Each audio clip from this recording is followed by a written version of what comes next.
Well, I found out why I've been getting so much lag. Nobody told me I can't be on a wireless network. So I dug out my Ethernet cable and I read some instructions online because apparently on Windows 7 it'll still try to put you on a wireless network even though you have it wired. This is Zoomovoid's creative server, obviously. I'm using mathematical principles to build organic objects. I'm building mountains and a tree, and I'm going from the build height top all the way down to bedrock. And that's for the mods and stuff in case they're going, what's going on over here? Because it looks kind of ugly right now, but it's a huge project. So that's my welcome center, I guess. And I'm going to be digging all this out and building a civilization underneath and in the tree and elsewhere. I textured my bedrock so I could see it better. So it says stop with a smiley face on it. First time I saw that, I freaked out. I'm like, what is that block? And I went, oh yeah, I did my um, bedrock too. So here's my tree. It's based on Fibonacci numbers, which are 1 plus 1. You start out with 1, then 1 plus 1 is 2, 1 plus 2 is 3, 2 plus 3 is 5, 3 plus 5 is 8, etc. To make arches and circles and stuff like that there. So I'm building a tree using mathematics. Not completely, because there's, in nature, uh, nothing is completely symmetrical and completely round and completely square and blah, blah, blah. So, and in order to add branches and so on and so forth, I've had to make concessions and a little bit of artistic license. That's a knothole. And when you're living inside, you can come out and see what's going on.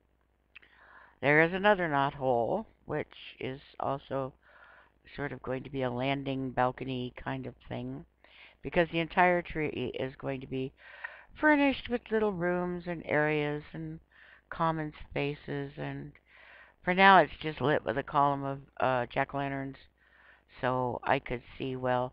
There are no mobs here. In fact, you can't use mobs. You can't spawn any mobs. Kind of too bad. It's a little lonely. I'd like some sheep and stuff. This is going inside one of the branches. I see I didn't. I used pink wool so I can tell it apart from the whatever I'm working with, in this case wood. So it's very distinctive. See, going out a knothole. You can also look out some of the branches.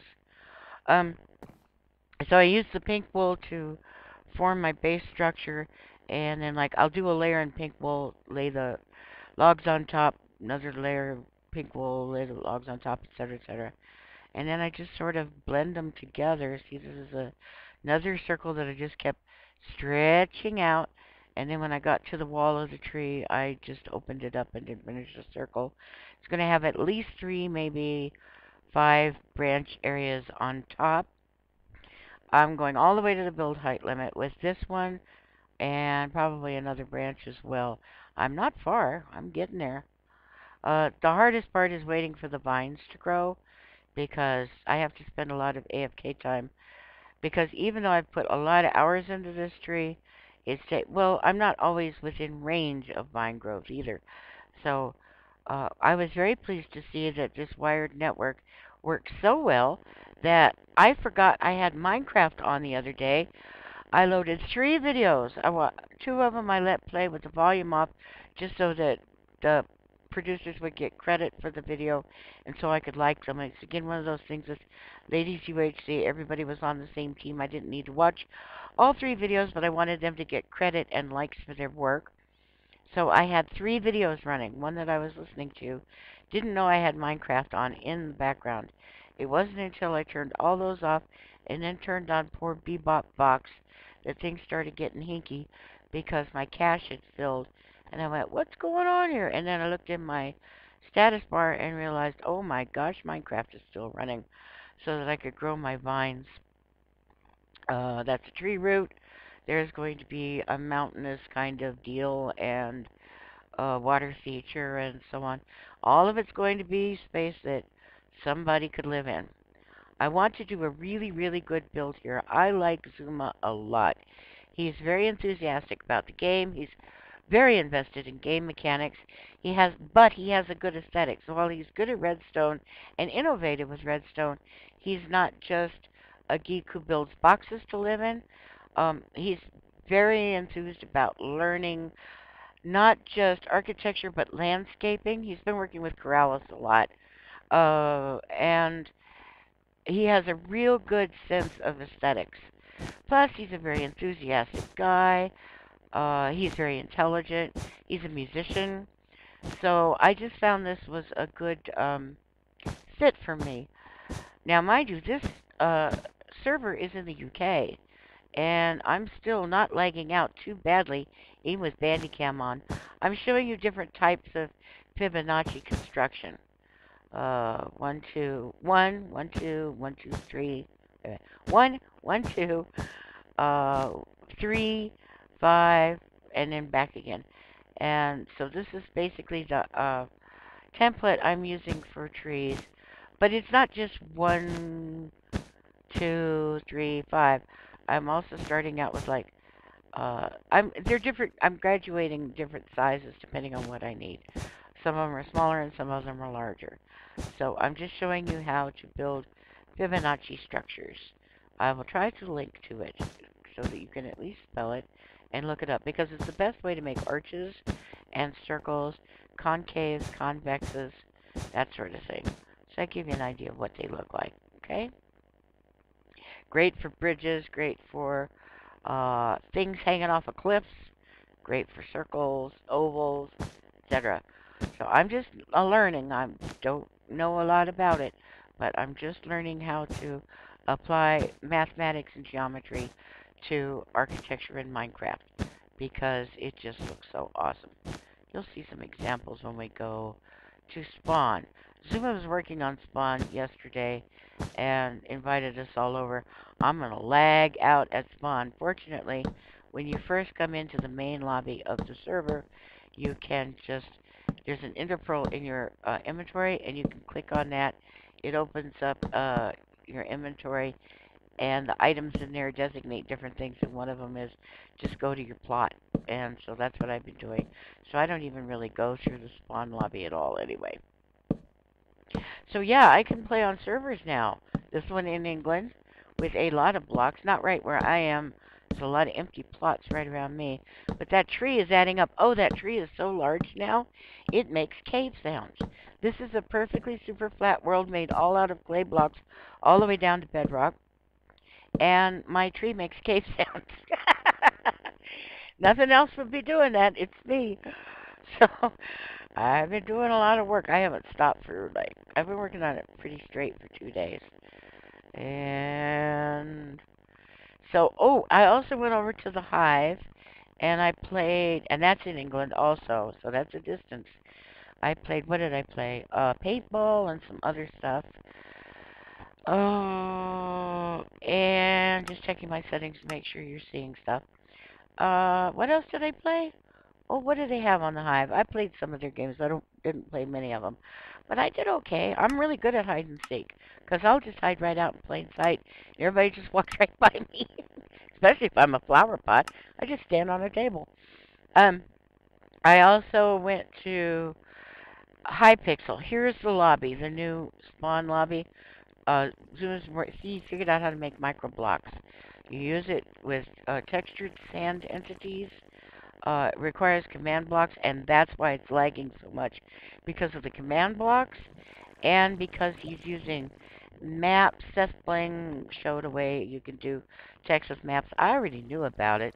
I should make videos more frequently of these things that I already know how to do, because Seth didn't discover anything. So you make a map of a snow area, and each one of those little dots is a cube. Here's the, I was trying to find the old spawn. This is the, goes out the top of a mountain. You have to fly up when you go out. I didn't know it, but old spawn is underneath that, Cyclops. It's smashing water. It's in the hill right there. I thought, what's that ball? He's got a club, and that's the end of the club. That's how long it takes for stuff to load, because look at all the blocks that went into that. Oh my gosh. There is a way you can tell water and lava not to fall. I don't remember what it is, but it won't update. I was hoping that was a little secret entrance. It's just a lighting glitch. So you can keep water from updating, and lava too, so it'll just hover in midair. It's great for sculpting. So this way it made the splash. Right there in that mound of earth where the water's missing, that's where the old spawn was. So you came out right where he smacked at. Zuma does not have this on 1.7.3 or anything like it yet because Bucket hasn't updated. Same problem as Optifine. There's so many lines of source code that MC Patcher is not caught up to date, and everybody's just crying and moaning because modifications and stuff don't work. This is so cute. There's all kinds of hidden little stuff down here. The people that helped build this spawn area, um, all got to make little, it's like little Easter eggs all over the place. Make little hidden things, and it's really cool.